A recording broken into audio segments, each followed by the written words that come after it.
Hello guys, मैं Ashish Maurya MKV academy YouTube channel पर आपका हार्दिक स्वागत करता हूं। हम लोग पढ़ रहे थे यूरोप में राष्ट्रवाद का उदय। हमारे लेसन का नाम था यूरोप में राष्ट्रवाद का उदय, जिसमें हम लोगों ने फ्रांस की क्रांति पढ़ा, साथ में यूरोप के बारे में थोड़ा सा जाना था और नेपोलियन बोनापार्ट के बारे में देखा था।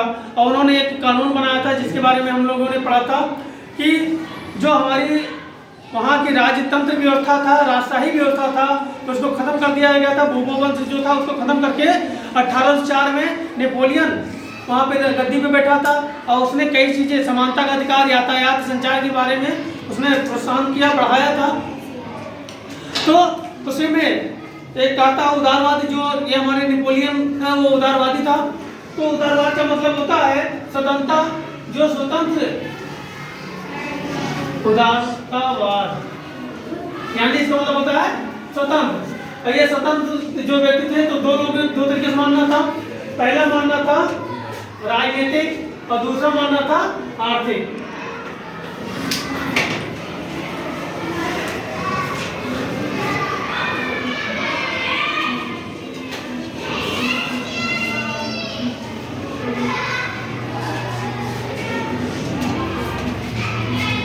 आर्थिक, ठीक है। तो जो राजनीतिक व्यक्ति थे उनका जो मानना था कि व्यक्तियों की स्वतंत्रता होनी चाहिए। इनकी क्या मानना था कि व्यक्तियों की स्वतंत्रता होनी चाहिए।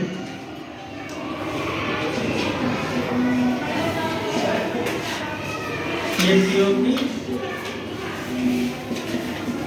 स्वतंत्रता, क्योंकि हम लोग जानते थे कि जब हमारा बोबो वंश था वहां पर लोगों की स्वतंत्रता नहीं था। वहां पे राजा जो चाहता था वही करता था, मनमानी तरीके से अत्याचार, दमनकारी नीति अपनाता रहता था। लेकिन जब उदारवादी व्यवस्था लागू हुआ तो उसमें व्यक्तियों की स्वतंत्रता पर बल दिया गया, ठीक है। साथ में कानून से पहले समानता, कानून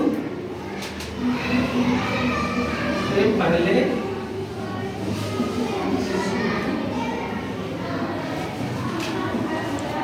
समानता, यानी जो भी कानून था उसमें क्या किया गया था, समानता की बात की गई थी, ठीक है। और साथ में क्या होता, सहमति से सरकार,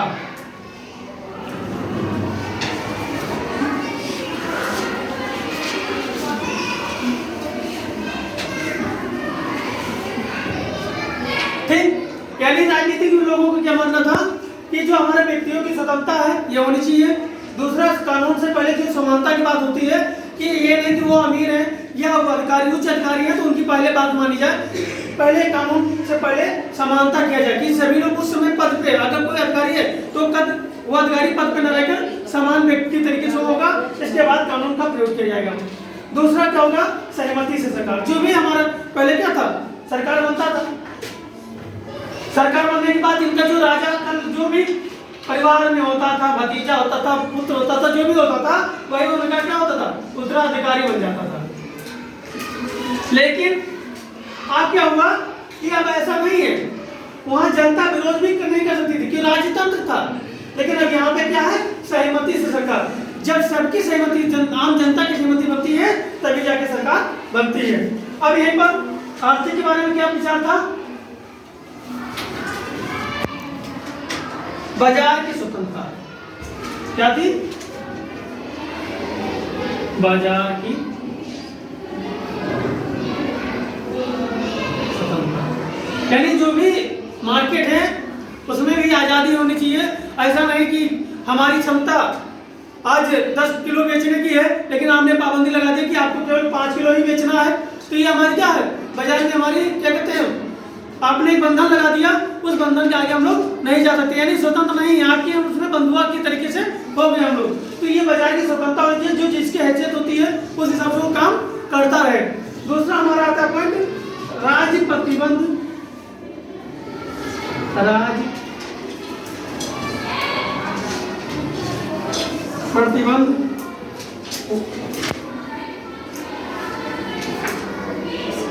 बंद होना चाहिए।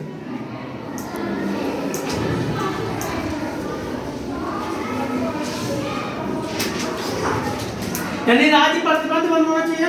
जैसे आप देखते हैं कि हम लोग क्या है, अगर हम अपनी बात करें, भारत की बात करें, तो हमारे संघ से राज्यों का निर्माण होता है। ठीक है, एक संघ है और सब अपने संधियों की विभाजन करने के लिए राज्यों का गठन किया था। तो ऐसा नहीं है कि हम लोग अदर राज्य में या कहीं जा नहीं सकते। तो जो यहाँ पे था यूरोप में, वहाँ पे बहुत सारे कंट्री थे और उसमें क्या था, प्रतिबंध लगा होता है एक दूसरे में, तो वो भी बंद होना चाहिए, जो आर्थिक लोगों का मानना था। साथ में एक संघ की स्थापना हुई थी, सीमा शुल्क संघ। सीमा शुल्क संघ जो 1834 में 1834 में गठन हुआ था इसका। ठीक है, सीमा शुल्क का गठन हुआ था और यह गठन इसीलिए हुआ था कि जो बाजार की स्वतंत्रता है या व्यापार संबंधित कोई समस्या है उसको हम क्या करें, दूर करें। ठीक है, ये क्या किस लिए गठन हुआ था कि जो भी मार्केट से संबंधी, बाजार संबंधी, व्यापार संबंधी जो भी समस्या आती है इसके तहत उसको दूर कर दिया जाए। और इसको इंग्लिश में जाल वेलाइन, जाल वेलाइन।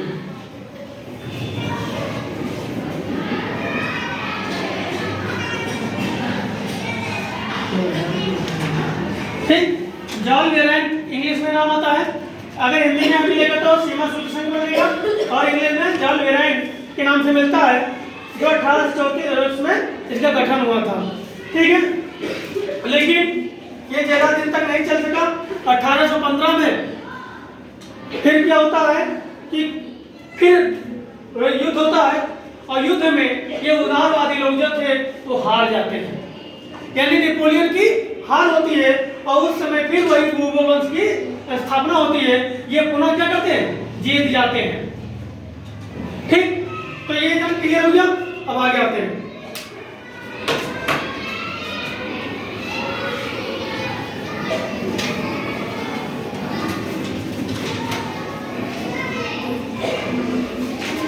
तो जब यहाँ पे 1815 में युद्ध होता है और युद्ध में हार जाते हैं, तो फिर वही पुराना रिवाज शुरू होता है। पुराना रिवाज क्या था, रिवाज शुरू होता है जो रूढ़वादी था। रूढ़वादी मतलब जानते होंगे, जैसे हम लोग की बात करते हैं परंपरा को बदलने की या कोई बात करते हैं, तो जो हमारे पुराने लोग हैं यानी दादा बाबा जो भी पुराने लोग हैं वो क्या कहते हैं, ये हमारी पहले से पूर्वज लोग करते आ रहे हैं, हमारी परंपरा, ये हमारी वो, तो उसी को हम क्या कहते हैं, रूढ़वादी कहते हैं। ठीक है, कि हम उस चीज को नहीं बदलना चाहते हैं। तो वही 1815 में फिर रूढ़वादी का व्यवस्था लागू हो गया। दूसरा क्या हुआ, यहाँ पे 1815 में नेपोलियन जो था, नेपोलियन वाटरलू लड़ाई में हार गया था, यानी 1815 में नेपोलियन क्या हुआ था, वाटरलू लड़ाई में हार गया था। और ये हारने के बाद ही क्या हुआ था, रूढ़वादी की स्थापना हुई थी। अपना राजशाही व्यवस्था, राजशाही व्यवस्था शुरू। ठीक, पुनः क्या हुआ था, राजशाही व्यवस्था शुरू हो गया था। ठीक, और ये जब शुरू हुआ तब क्या हुआ,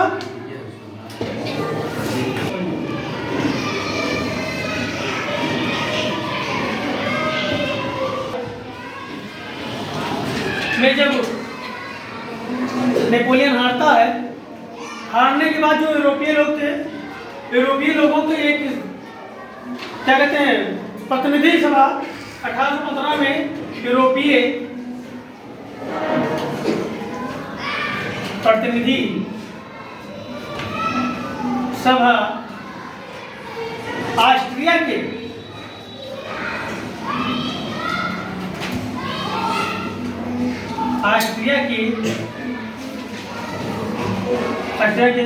वियना स्थान पर रूस, प्रसा, रूस, पर्सा, ऑस्ट्रिया और ब्रिटेन। यानी क्या हुआ, 1815 में यूरोपीय प्रतिनिधि सभा ऑस्ट्रिया के 11 स्थान पर रूस, पर्सा, ऑस्ट्रिया और ब्रिटेन ने 1815 में मिलकर एक समझौता तैयार किया। ठीक, क्या हुआ कि जब 1815 में लोग जीत गए, फिर जीतने के बाद कई लोग शामिल थे, तो सभी लोग शामिल होने के बाद एक प्रतिनिधि बनाया। और प्रतिनिधि में कौन कौन शामिल हुआ? ब्रिटेन हो गया, रूस हो गया, पर्सा हो गया, ऑस्ट्रिया हो गया। ये चारों लोग मिलकर वियना नामक स्थान पर मिले और वहां पर एक समझौता तैयार किया। और समझौता में मेजबानी किसने किया था? मेजबानी किसने किया था? मेटरनिक महोदय ने। मेटरनिक जो ऑस्ट्रिया के राजा थे, मेटरनिक थे, उन्होंने उस बैठक की मेजबानी किया था। ठीक है, तो इतना क्लियर हो गया। यानी कि आपके पेपर में पूछता है कि वियना संधि क्या थी, तो वियना संधि यही थी कि ऑस्ट्रिया में रूस, पर्सा, ऑस्ट्रिया, ब्रिटेन के लोग 1815 में मिले थे और वहां पे एक समझौता तैयार किया था। और उस समझौता में मेजबानी जो किए थे मेटरनिक महोदय ने किए थे, जो ऑस्ट्रिया के राजा थे। ठीक, अब इसका उद्देश्य क्या था? यानी ये जो बना रहे थे बैठक, समझौता किया, इसका उद्देश्य क्या था?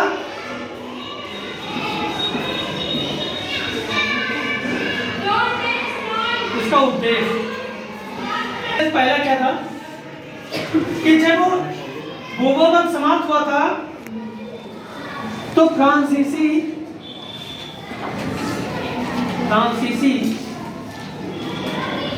क्रांति के दौरान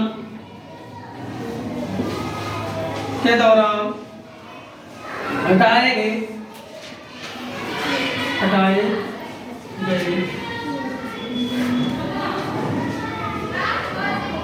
बोबो वंश की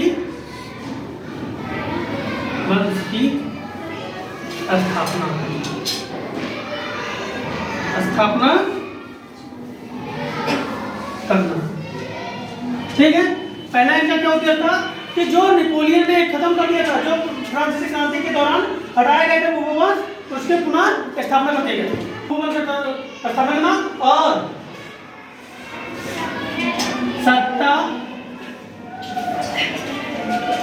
सत्ता को बहाल। ठीक, यानी कि वही बोबो वंश की स्थापना हो गया और सत्ता फिर से बहाली हो गई।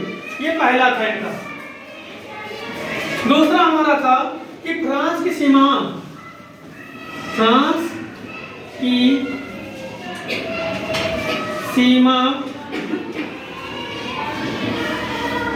सीमाओं पर कई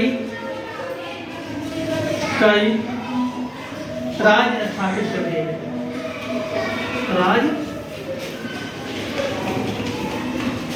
स्थापित कर दिए गए। यानी दूसरे नंबर पर इन्होंने क्या काम किया कि फ्रांस की जो सीमा थी उस पे नए राज्य के गठन कर दिए, ताकि कोई दोबारा इस पे आक्रमण या फिर से कोई लड़ाई न हो सके। इसी नीति से इन्होंने क्या किया कि फ्रांस की सीमाओं पर कई राज्य को स्थापना कर दिया। ठीक है, तीसरा हमारा क्या था? फ्रांस के उत्तर में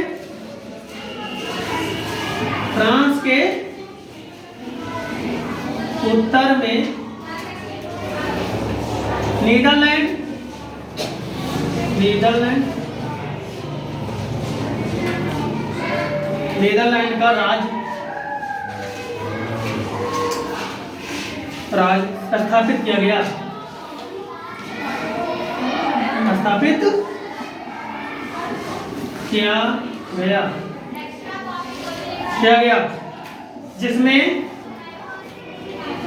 जिसमें बेल्जियम, जिसमें बेल्जियम शामिल था, यानी क्या क्या फ्रांस के जो उत्तर, क्योंकि 4 लोग थे, पर्सा था, ऑस्ट्रिया था, रूस था, ब्रिटेन था, तो चारों को अपनी हिस्सेदारी में, तो फ्रांस के उत्तर में क्या था, नीदरलैंड का राज्य स्थापित किया गया और जिसमें बेल्जियम को शामिल कर दिया गया। ठीक है, आगे आते हैं।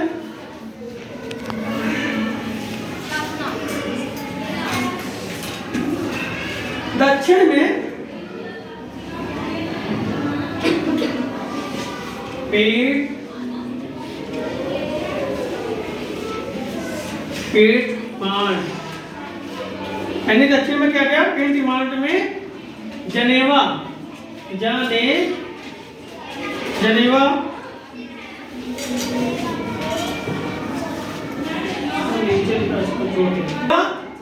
को जोड़ दिया गया। ठीक, ये तीसरा था। चौथा उद्देश्य इसका क्या था, पर्सा को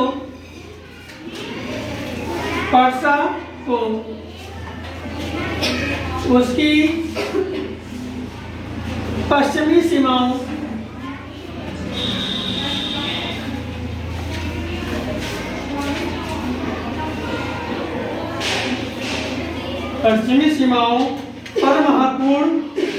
पर महत्वपूर्ण नए इलाके दिया गया। ठीक है, जबकि ऑस्ट्रिया को उत्तरी इटली का नियंत्रण सौंपा गया। ठीक, यानी क्या किया गया चौथे में कि पर्सा को उसकी जो पश्चिमी सीमा थी उसका महत्वपूर्ण नए इलाके दे दिया गया और जबकि ऑस्ट्रिया को क्या किया गया, उत्तरी इटली का नियंत्रण सौंप दिया गया। क्योंकि तुम देखोगे उत्तरी इटली और पर्सा से कहा गया जो तुम्हारी पश्चिमी सीमा है वहां पे जो महत्वपूर्ण राज्य इलाके थे उनको दे दिया गया, इसको तुम देखोगे। ठीक है, इसके बाद हमारा होता है, फिर हमारा था पांचवें में क्या था, तो जो नेपोलियन ने 39 राज्यों का एक महासंघ बनाया था, जर्मन महासंघ, उसको बरकरार रखा। ठीक है, उसको नहीं छेड़छाड़ किया। तो लिख लीजिए नेपोलियन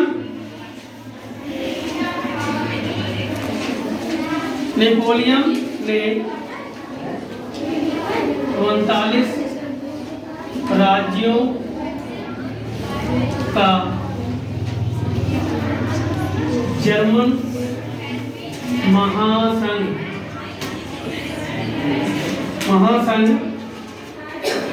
बनाया था, उसे बरकरार रखा। ठीक है, जो भूगोल राजवंश था तो नेपोलियन द्वारा बनाया गया 39 राज्यों का जर्मन महासंघ को उसी प्रकार बरकरार रखा। ठीक है, इसके बाद पूर्व में जो हमारा छठा आता है,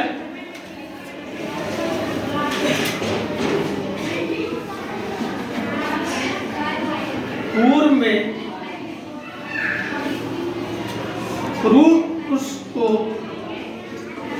रूस को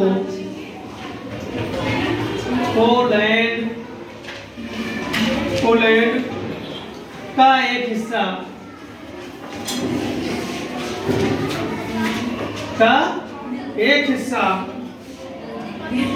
दिया गया। ठीक, और जबकि पर्सा को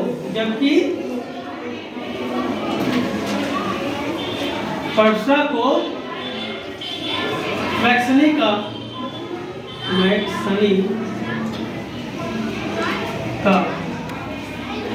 एक हिस्सा दिया गया। एक हिस्सा दिया। ठीक, तो पूर्व में तो जो था रूस को पोलैंड का एक हिस्सा दे दिया गया और पर्शिया को क्या किया, मैक्सिको का एक हिस्सा दे दिया गया। साथ में इसका उद्देश्य क्या था कि जो बोबो राजवंश में उस समय राजतंत्र स्थापित था उसको पुनः बहाल करना था। ठीक है, क्योंकि उदारवादी व्यवस्था आ गई थी, नेपोलियन आ गया था, स्वतंत्रता आ गई थी, समानता का अधिकार होने लगा था, यातायात और हर एक चीज सभी को अधिकार मिल गया था। तो इनका उद्देश्य क्या था बोबो वंश का, कि फिर से वही चीज जो पहले बोबो वंश का था, राजशाही व्यवस्था थी, उसी को पुनः बहाल किया जाए। ठीक है, तो ये हम लोग फिर आगे बढ़ते हैं कि नेपोलियन के द्वारा जो कार्य किया गया था वो सारे बर्खास्त करके और पुनः पुराना अपना व्यवस्था लागू कर लिया। जब लागू हो गया तो जो उदारवादी लोग थे वो धीरे धीरे करके गुप्त होते गए, यानी एक अलग जमींदोज हो गए, यानी धरती में छुपने लगे।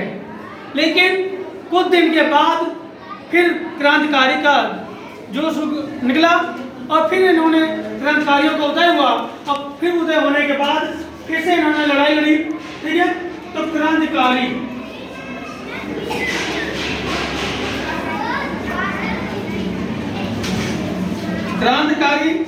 ठीक है, तो एक क्रांतिकारी क्या था, ये पहले कहां थे, पहले जमींदोज हो गए थे। यानी जमींदोज मतलब जमीन के अंदर छिप गए और वहां छिपने के बाद ऐसा नहीं कि चुपके बैठे रहे, वहीं से अपना गुप्त मिशन शुरुआत कर दिया। और गुप्त मिशन क्या शुरुआत किया कि जमींदोज जो उदारवादी थे, ठीक है, तो इन्होंने क्या किया कि एक सीक्रेट सोसाइटी का गठन कर डाला। सोसाइटी का गठन किया। ठीक है, जमींदोज ने उनके अंदर छुपकर क्या किया, एक सीक्रेट सोसाइटी का गठन किया। और किसने गठन किया, ज्यूसेपी, यानी इसका गठन किसने किया था, ज्यूसेपी मोसोनी।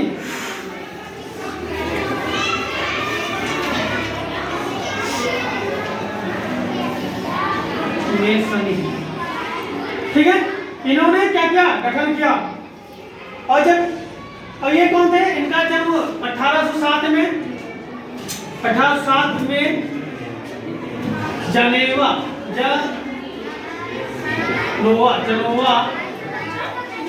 में हुआ था। ठीक, यानी जोसेफी मेसनी महोदय का जन्म 1807 में जनेवा में हुआ था। और इन्होंने क्या किया था, सीक्रेट सोसाइटी का गठन किया। और आगे चल के इन्होंने मुख्य रूप से दो सोसाइटी का गठन कर दिया। आगे क्या किया, किन क्रांतिकारियों ने, जो ये इटालियन थे, ये भी याद रखिएगा कि ये जो सभी क्या थे, इटालियन थे। ठीक, और इन्हीं इटालियनों ने क्या हुआ, तो इन्होंने क्या किया, एक दो और गठन किया, भूमिगत संगठन की स्थापना की। कौन सा किया, दो किया। ठीक, भूमिगत में क्या कौन सा किया, तो पहला एक स्थान था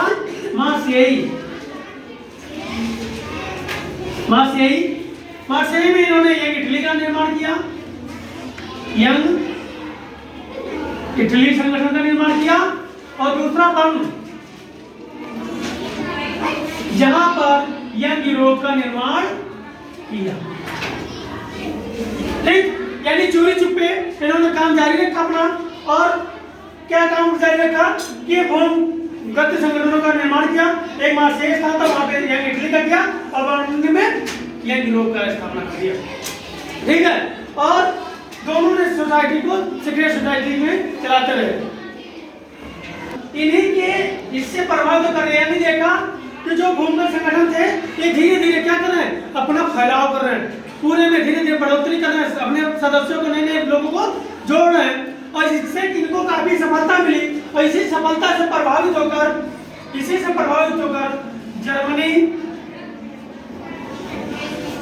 जर्मनी, फ्रांस,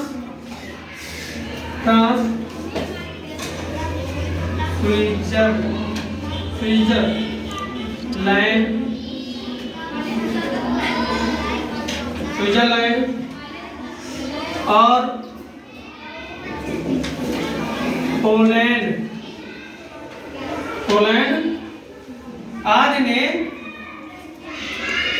आदि ने भी गुप्त संगठन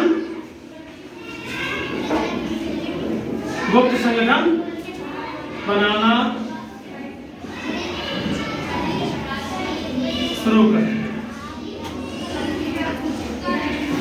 यानी क्या हुआ कि जब इनका जोसेफी महोदय का जब देखा कि सफल जो मिशन है सफल हो रहा है, यानी वो उनका संगठन जो बनाया उससे सफलता पा रहे हैं, तो उसी को देखकर प्रभावित हुए जर्मनी के लोग, फ्रांस के लोग, स्विट्जरलैंड के लोग, पोलैंड के लोग, और इन्होंने भी क्या किया, गुप्त संगठन का निर्माण करना शुरू कर दिया। ठीक है, फिर आते हैं आगे के माध्यम से अपना आगे करते और ये 1830 में पुनः क्या हुआ, विजयी पाए। ठीक, अब विजयी पाए तो यहाँ पर आता क्रांति का युग। ठीक, क्या होता है, क्रांति का युग, जो आपकी परीक्षा के लिए महत्वपूर्ण है।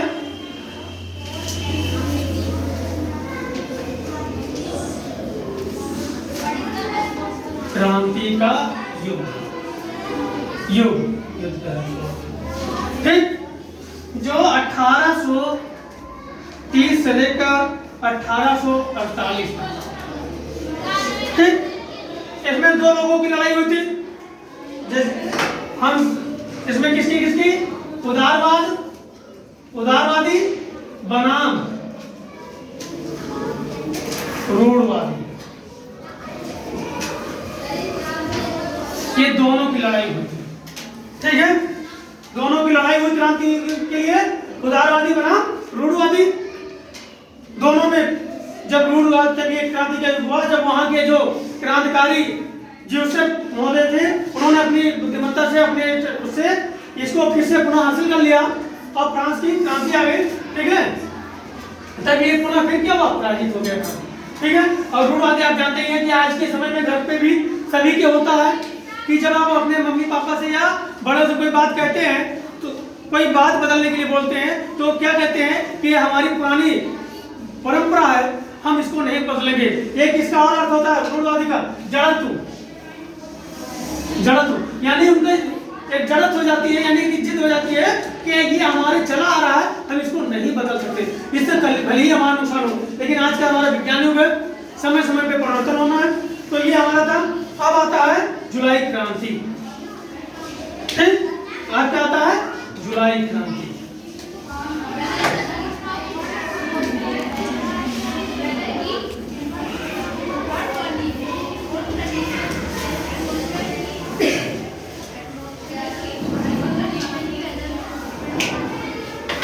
तो जुलाई क्रांति में क्या हुआ कि जो 1830 में उथल पुथल शुरू हो गया। 1830 में क्या हो गया, उथल पुथल शुरू हुआ। ठीक, 1830 में ये शुरू हुआ, और इसके बाद जो उदारवादी थे, उदारवादी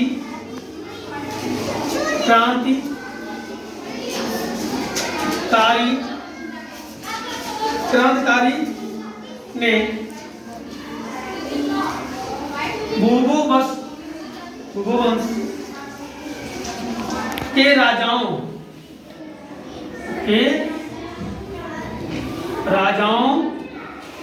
को उखाड़ फेंका,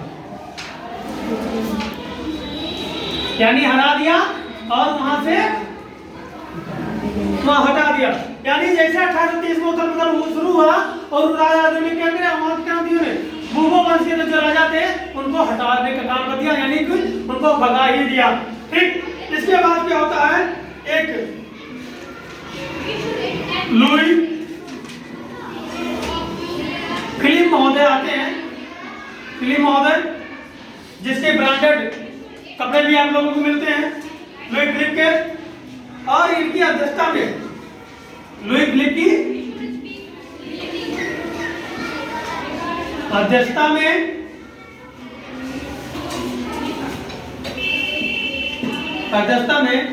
संवैधानिक राजतंत्र की स्थापना होती है। किसकी? संवैधानिक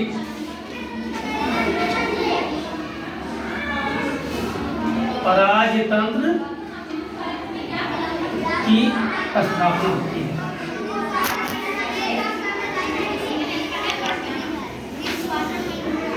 ठीक, यानी जुलाई क्रांति क्या था कि 1823 में उथल पुथल शुरू हुआ, और उसी समय उदारवादी क्रांतियों ने जो भूपवंश की जो व्यवस्था थी, जो वहाँ के राजा थे, उनको क्या किया, उखाड़ फेंक दिया, और जब ये उखाड़ के चले गए तो लुई फिलिप वहाँ की अध्यक्षता किया, और उनकी अध्यक्षता में संवैधानिक राजतंत्र की स्थापना किया, और लुई फिलिप वहाँ का राजा बन गया, वहाँ का राजा बन गया। ठीक, तो ये है जुलाई क्रांति।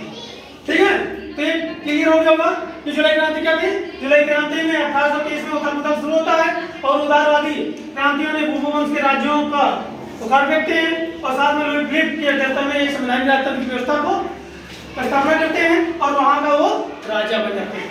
ठीक, अब आता है इसका परिणाम क्या निकला, यानी जो जुलाई क्रांति हुआ उसका रिजल्ट क्या निकला। अब रिजल्ट के बारे में भी जान लेते हैं। तो रिजल्ट क्या हुआ जुलाई की क्रांति का?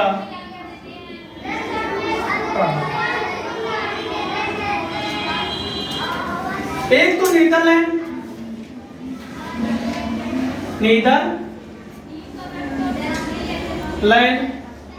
के यूनाइटेड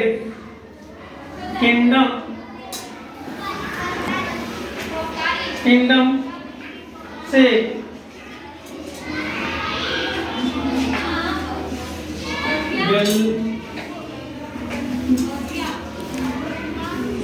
बेल्जियम अलग हो जाता है। क्या होता है कि इसका परिणाम क्या हुआ कि जब उससे प्रभावित देखा कि इससे फायदा हो रहा है, यानी ये लोग जो लुई फिलिप कार्य कर रहे हैं उसका लोगों पे असर होने लगा, और उसी असर से क्या हुआ, जो नीदरलैंड के यूनाइटेड किंगडम से बेल्जियम अलग राज्य बन गया, अलग निकल आया। ठीक है, वही ग्रीस की आजादी हो गई, ग्रीस की आजादी। ग्रीस की आजादी, यहाँ पहले ग्रीस में ऑटोमान का सम्राट था। ठीक है, जो आगे हम ऑटोमान के बारे में पढ़ेंगे, इनका यहाँ पे सम्राट था ग्रीस में, और यहाँ पे क्रिश्चियन लोग ज्यादा थे, और ये क्रिश्चियन लोग वहाँ पे मुस्लिम लोगों के साम्राज्य को हटाना चाहते थे। ठीक है, तो इसीलिए इन्होंने एक अपना युद्ध लड़ा, जिसमें पश्चिम यूरोप के लोगों ने इनका साथ भी दिया, और साथ देने के बाद ये इन्होंने क्रिश्चियन लोग मुस्लिम राजतंत्र को हटाने में सफल भी हो गए। ठीक, और सफल हुए तो एक संधि किया, तो ये लिख लीजिए कि ग्रीस की आजादी। ठीक, यहाँ पर क्रिश्चियन लोग ज्यादा थे, यहाँ पर मुस्लिम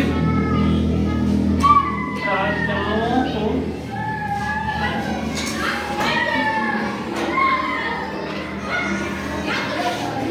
हटाया। ठीक है, क्या किया, ये क्रिश्चियन लोग ज्यादा थे और यहाँ पर मुस्लिम लोगों को हटाया। हटाने में सहयोग किसका था, कवियों का था, सांस्कृतिक का था, साथ में पश्चिमी यूरोप वालों का भी था, तो बिना साथ के लोग नहीं हटा पाते। जब ये हटाने की बात आई तो इन्होंने संधि तैयार किया। संधि मतलब जानते हैं कि समझौता, हिंदी में संधि आप पढ़े होंगे। संधि मतलब होता है जोड़ना, ठीक है। समझौता तैयार किया यानी दो लोगों को आपस में विचार सहमति प्रदान किया, तो उसको कहते हैं, जो समझौता हुआ तो कुतुन